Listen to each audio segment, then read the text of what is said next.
Hello, everyone. This is Hadrian. Hi, folks. I'm Mel. Thanks for being here. Let's play some more Master of Orion in our Brains and Brawn. Brawn. There we go.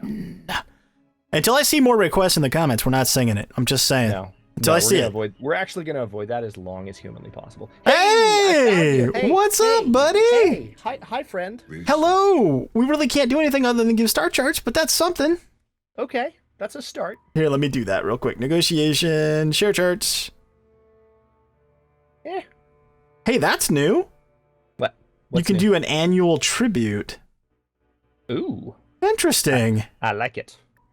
I shall ponder this. Player Mal sent a deal. Share charts. Welcome Accept. to GNN. Galactic New. Okay, I can see Orion. It immediately pulled me over to look at Orion, and I see. Nice. Okay. Do you see the Martian Pride? I don't actually see them, so that hasn't changed. Okay. So you still don't really share charts, I guess. No, yeah, I mean you're literally just. I mean, yes, you do actually. It just depends on your interpretation. You are sharing the charts. You're sharing the maps of the systems and the planets and their names, but not the data on the civilizations or the races, whatever. You're essentially not sharing the intelligence that you've gathered. Exactly. So yeah. You're sharing charts, but not intelligence. So maybe they'll add an option to share intel. That would be good. I think they should. Are you watching, developers? That was kind of a cool idea. So, just saying. Wow, let's see here.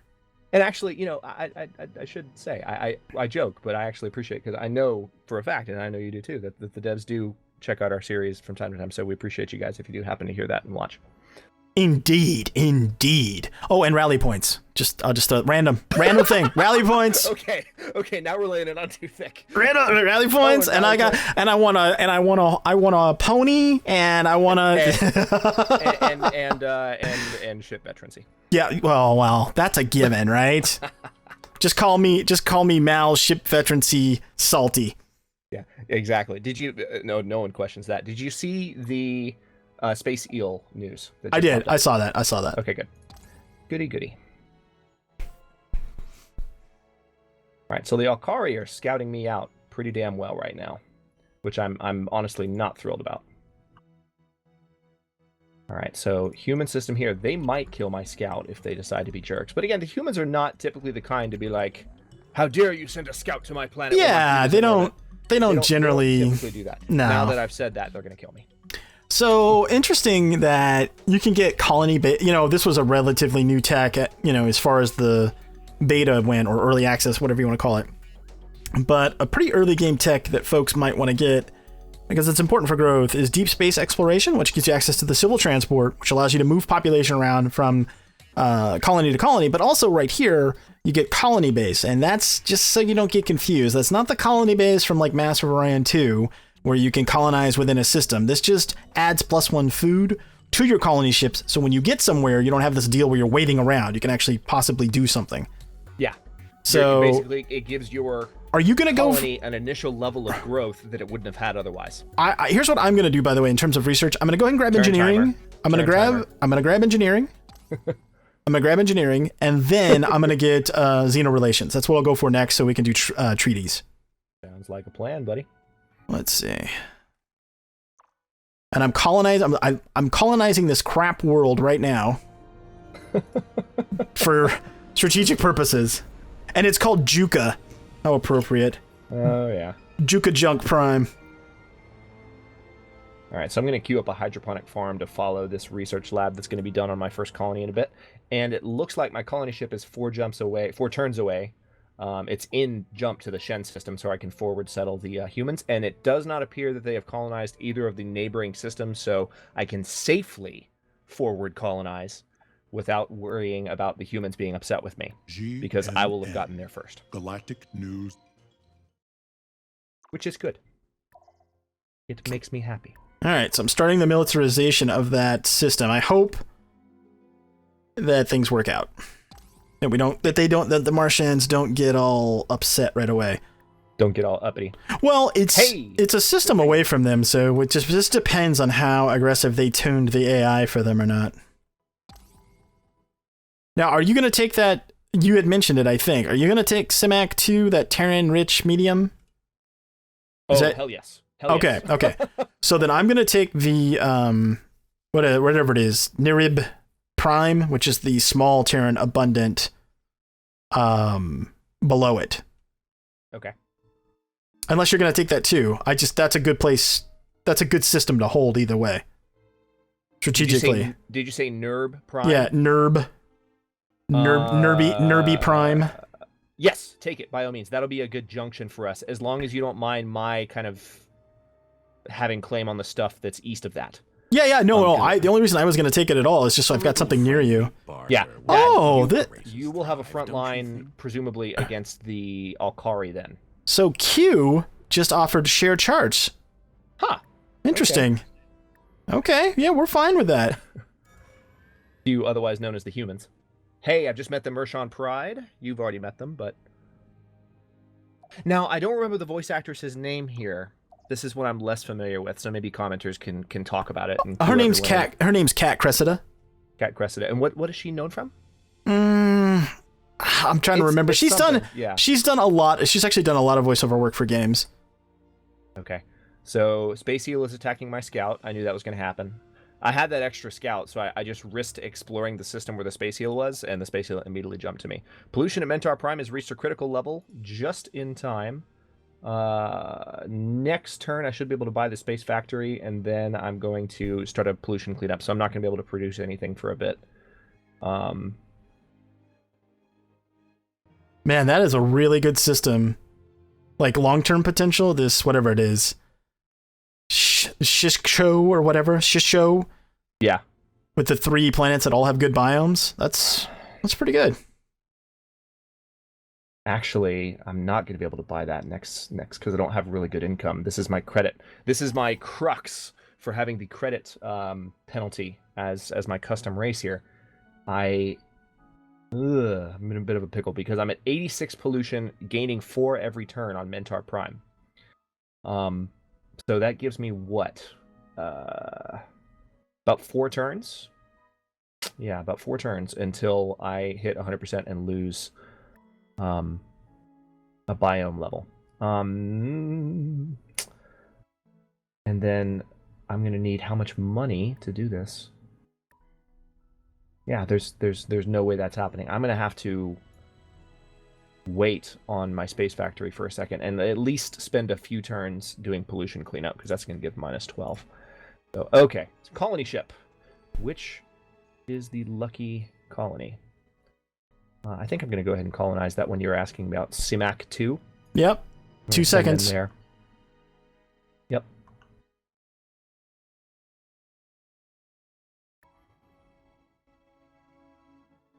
All right. Now my scout has arrived in Shicho. It's kind of a decent planet. Small, arid, poor, low gravity, 9 pop. Have you built any offensive ships yet? No. Okay, make sure you check your blueprint, because mine was only using 57 of the available 65. Oh. So not super efficient on the build. That's adorable. Thanks for the heads up. Yeah. I don't really need to scout much more over here. I guess I'll pay a visit to the Orion system so I can see the planet, but... Well, actually, I already can because you saw it, so... I don't know. I'll send the scout over there. No, I won't, because if... No. I want to actually have intelligence on everything in the area, but it looks like I've mostly got everything now. So, next turn.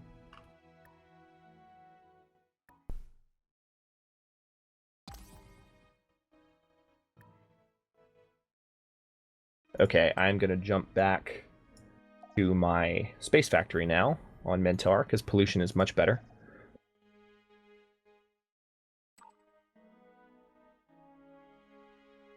Wow, I actually just found an unguarded Gaia biome world. What? Where? Yeah, in the very southwest. It's basically just northwest of that system called Rusum. Yildum? Yeah, I'm like, wow. Which planet is it? I'm looking at the system. I can see the planet, it's just I don't know which is which. It's the small one in the corner. Cool. I like it. That's kind of I mean, I don't know. I don't know what changed on the generation of how the galaxy is put together, but is this a fluke? I don't know, because it's the first time we're doing this, or did we just get lucky, or is it just that much better at generating the galaxy and making it interesting? I don't know. But I'm enjoying it regardless. This is fun. And I think next turn I should be able to buy my space factory so I can start building up some defenses. Thank God. Oh, now it got considerably cheaper. How did it get... That's dumb. All right. So that's done. All right, colony ship has arrived. I'm colonizing Shen. And I'm colonizing that, whatever, Nerb. Interesting. You know, that comment I made, I think, last episode about how they fixed a while back the sprites in the colonization animations not appearing in the background when the ships flew over them. Right. That appears to have been partially undone. You can still see parts of the ship through the sprite, so that's kind of annoying, but I'm sure they'll fix it soon. Man, that one planet, ocean ultra rich with gems on it, is crazy good. I mean, it's small, but otherwise that's amazing. In Zenith, Zenith. Yeah, we're gonna call it Zenith Nida. Zenith Nida 3 is a badass planet. You definitely need to grab that. Yeah, I'm heading there. I mean, I haven't even explored Borea. There's a actually that makes me really freaking nervous. Why? The Alkari might have a path into my territory that I wasn't aware of. I'm gonna have to take a look. If they've got a link there, yeah, you're right. They might. Crap. I don't know how I missed that. It's just, I guess Borea is just so far out of the way of the other systems I was looking at, I just wasn't paying attention. Crap. All right, scouts, where are you? I lost one of my scouts. I've got 2 left. This scout that I'm sending to Orion, come back. Hurry. You're going to go to Borea. It's going to take, it's going to take 18 turns. Oof. Brutal. All right. I actually might be able to scout that for you faster. Yeah. Because I'm going to head towards their system anyway. I might be able to find out if there's a lane there for you. Please do. That would be so kind.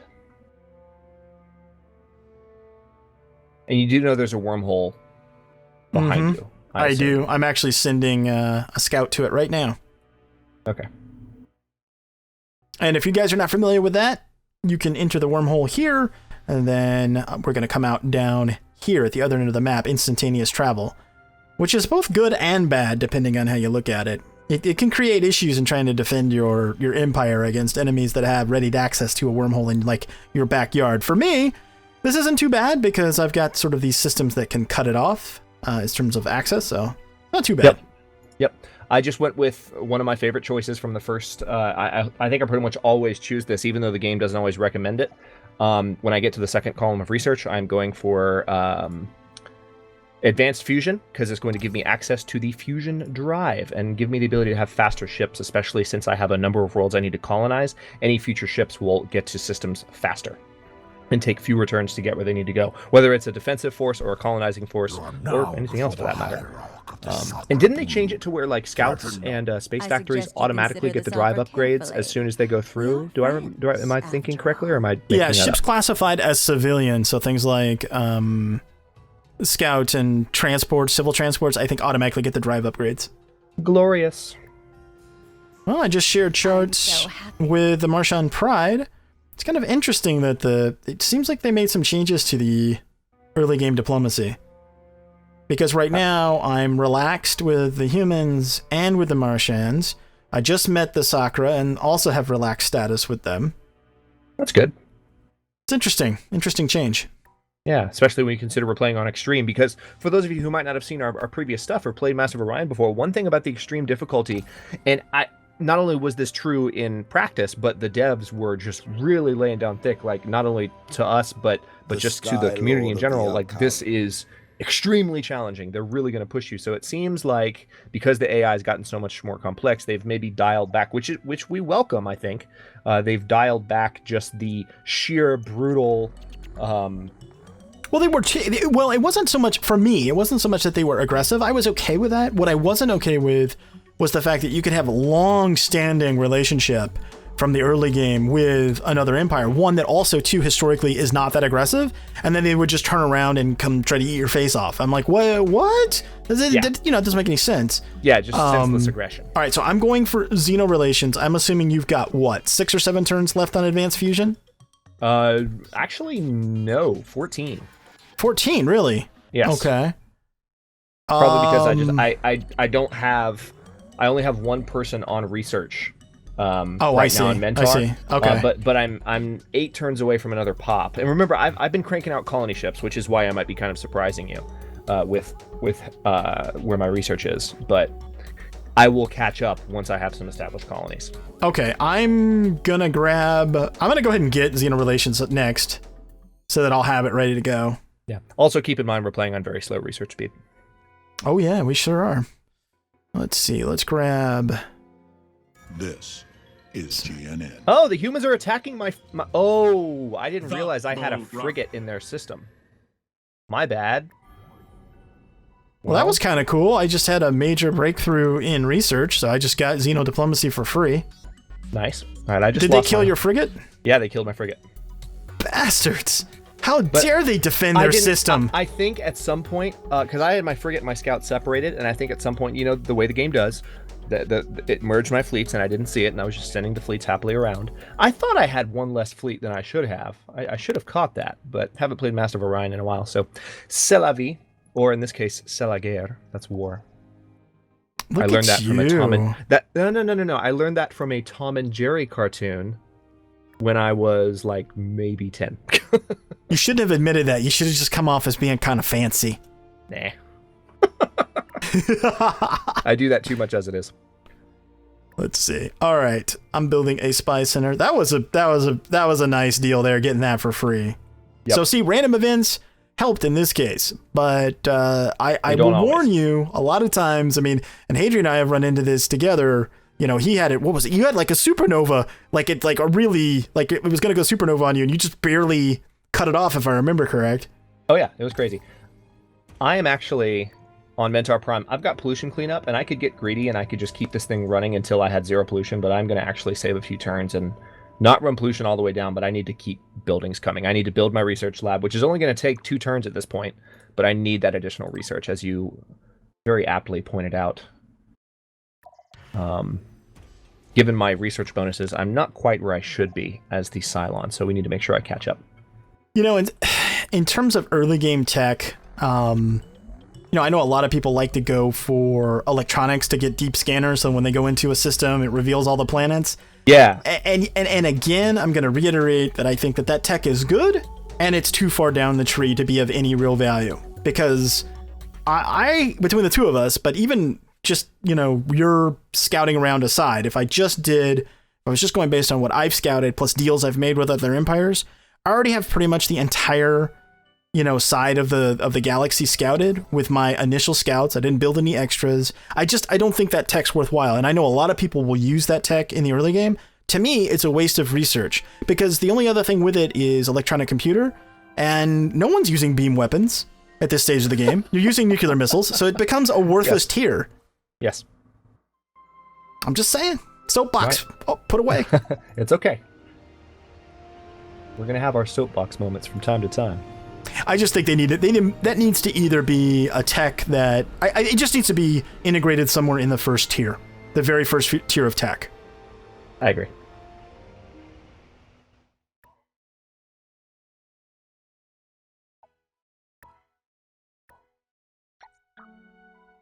Yeah, I'm trying to catch up on my my core buildings on my 2 first colonies because I was so focused on cranking out those colony ships that I need to make sure those colonies are built and so that they accelerate in their growth, because right now I just feel behind. Turn timer. Turn timer. Okay. All right. Can't quite buy anything there. If you want to know a nice little hotkey, guys, if you're new to the game, I suppose we should just stop saying if we're new to the game. We really are hoping that people are going to be able to get something from this series if they watch it. But so we're going to just give you a lot of tips as we play through based on our experience with early access. But when you got a colony pulled up, you notice you have the previous colony and the next colony buttons, but you can also just use the arrow keys left and right, just jump back and forth between colonies. Well, and also don't forget that you can also click on the little symbol that looks like, well, it's chevrons, right? Like a military ranks. If you click on that at the top, folks, it brings up the Empire overlay. This is important for a couple reasons. Which is really nice now. Yeah, it's really nice because you can actually add things to the queue for each planet right from there. It'll also tell you when you have issues, potentially, like right now I can see that, and I hadn't noticed, but I've got 74 pollution on Ursa Prime. And I just, at a glance, I can see that here. I can also sort here. Yep. So, okay, who's my best, whatever, population-wise or what have you. I can just click and find out. It's a micromanager's dream. Yeah, it's nice. Yeah, so for those of you who really like to look at the details, those of you who, one criticism that has been leveled at this game a lot during early access, and especially now that it's been released, unfortunately, is a lot of people feel that given the current strategy landscape, it's not complicated enough. I don't share that criticism per se. I don't mind a simpler strategy experience as long as it's fun and as long as there is a degree, like an attempt at nuance that is engaging, and that is exactly what I feel the Empire screen provides. Yeah, and I think too, there's going to be more refinement to custom build queues later. So I don't really. Then again, I also don't play on the very large galaxy size either. So maybe both of us would be echoing a different experience if we didn't always play like on medium or small. Right. Because maybe the micromanagement would become. But I don't know. The Empire screen seems pretty efficient to me. Yeah. The frigate that I had going to Altair to do the scouting was destroyed by them. However, when I zoom out, I can see that in Altair, that little like half circle that shows that on that space lane there's a defensive structure. Uh-huh. Well, if there's a defensive structure on that space lane, then that means that space lane is going to Borea. Yeah, I've got a ship. How many jumps are you from Borea? 10 jumps from Borea. So we're going to know soon enough. And I'm going to guess that there's a lane. No, there is a lane. That's what I'm saying. There's no doubt that there's a lane. Oh, no, I'm talking about from Borea to the Blue-White Star. To the Blue-White Star. You see what I'm saying? To Hayek? Yeah, if you have the name of the star... Yeah, there's between Hayek and Borea, there's a link, and then from Borea to Altair... Yeah. Borea to Altair, there is a link as well. So yes, they can get to you. There is dude, look closely. There's a blue-white star. Zoom in, you'll see it. There's a blue-white star that we haven't discovered yet. Oh. Yep. Light. Big fish to the face. Big fish to the face. Yeah, okay, got it. Oh, man. Like me and all the viewers were going, dude, while you were talking. The Bulrathi covert operatives look badass. Oh, awesome. Yeah. I need to build a spy building sooner than later. That'd probably be a good idea. They look really, really cool. They don't actually look like spies so much. They kind of look like badass mercenary warriors, but... Oh, okay. So, I don't really like where the Sakra are, like, at all, actually. Where are they? Between the Mershon and the Alkari? Yeah, they're really close by, and they're about to colonize... Oh, that's... Okay, so that's going to be the first... Don't say Orbis. Yeah, they are. Oh, Jesus. Okay. Yeah, so there's going to be... We're going to go to war with them very soon. That'll happen. Okay. Fun times. Way to add suspense at the end of this episode. Good job. Yeah, I think so. And they've already got some destroyers. Actually, they've already got a second version of the destroyers. Well, yeah, okay. I just spent some money to buy a biosphere on Ladon Prime, which gives you a very nice research and food boost at once. It's +1/+1 to each, so it's actually a combined research and population growth building. Yeah, biospheres is cool. It used to be. Now, people that have played the game, previous versions of the game, you're thinking, well, wait, biospheres is supposed to add population. Yeah, it doesn't. It just gives you +1/+1, but it's still a great building. Yep. Threatening fleet detected. Oh, that's just the space monster. Why are you telling me that, game? Shut up. It does. It's silly. It's silly. It's silly. That's why. It's silliness. Okay. I should build new offensive ships. Go ahead and build a destroyer and Ladon Prime. And I will ooh, sweet. I'm going to have a new pop on Ladon Prime in 3 turns. That's good news. Well, I have military outpost up in Juka, and I've got a small fleet of 5 frigates sitting there. Nice. So I feel okay-ish, and that's it. But I feel okay-ish with where I'm at in terms of defense. I just had my first population go to strike, so I think I'm going to lower my... it's only 1 striking. I was going to say I'm going to lower my tax, but I guess not. But we're at that point, sir. We're at that point. We got to wrap this one up. Yes, we are indeed. I'm just looking at Shen because they have just a single destroyer in the Shen system. So they might just be using it as a scout, but I have a space factory in that region, and I'm thinking to myself, you jerks, you better not attack that space factory. You better not attack that, yeah. Yeah, but again, the humans are not... I think they killed my frigate because I had an actual warship in their system. So I think that they reacted to that. I don't think that in my system the AI is going to just jump in and kill a civilian ship A little friendly with no reason. So we'll see how that goes. Case in point, the humans just offered me an embassy. Oh, wow. They've made some pretty big changes to the AI's thought process. I don't mind it, even if it's high difficulty. Like, I like simulation of good diplomacy, and I like to see AIs in strategy games actually try and interact with you rather than just try to kill you. Yeah, me too. And it's such a huge thing whenever I see that, and it's one of the reasons that it's honestly one of the reasons I fell in love with Master of Orion when I first played it. Is I could tell that the AI was not being too aggressive. They weren't even necessarily one of the things that ticks me off. I mean, in this game, I actually forward settled the I know we're going to wrap up the episode in just a second, but I actually forward settled the humans the way that a lot of AI would forward settle you in Civilization. And that's one thing that infuriates me about Civilization is the way the AI are actually programmed to put a city way outside of their normal territory just to harass you, which is like, it makes zero sense.